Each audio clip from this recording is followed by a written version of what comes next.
Et me semble-t-il, ce qui me semble intéressant aussi, c'est que aujourd'hui, on assiste à deux choses. On assiste non seulement à la part croissante du marché dans la santé, mais aussi, et c'est pas antinomique, à sa technocratisation. C'est-à-dire que les décisions sont de plus en plus prises par des petits cénacles d'experts, par des technocrates.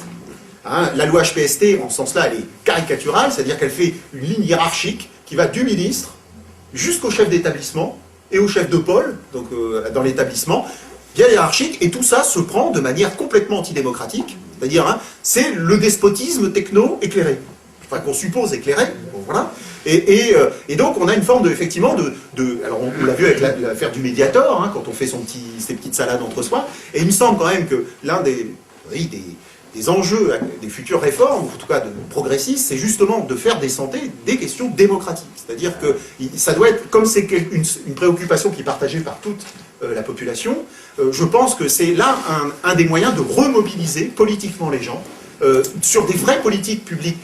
territoriales, c'est-à-dire avec une santé publique au niveau local, alors c'est toute l'expérience de la santé communautaire, hein, qui a été longtemps prônée par l'OMS, qu'il faudrait revoir, etc., mais qui est effectivement, je pense que la santé peut être un bon support pour inventer une démocratie, ou en tout cas régénérer une démocratie qui a tendance, alors sociale, qui est moribonde dans l'assurance maladie, parce que les partenaires sociaux ne gèrent plus rien, démocratie représentative, parce que le Parlement ne décide rien, mais plutôt, alors maintenant on dit la démocratie sanitaire, c'est plus qu'un mot complètement vide, je veux dire, on donne 3 strapontins à des associations de malades, et on croit qu'on a fait la démocratie sanitaire, vous voyez, bon, voilà, et puis les vraies décisions, elles sont prises entre gens sérieux, dans les bureaux, enfin, vous voyez, bon, on va pas rigoler quand même. Bon, et je pense que là aussi, la santé, ça doit être aussi un moyen, comme d'ailleurs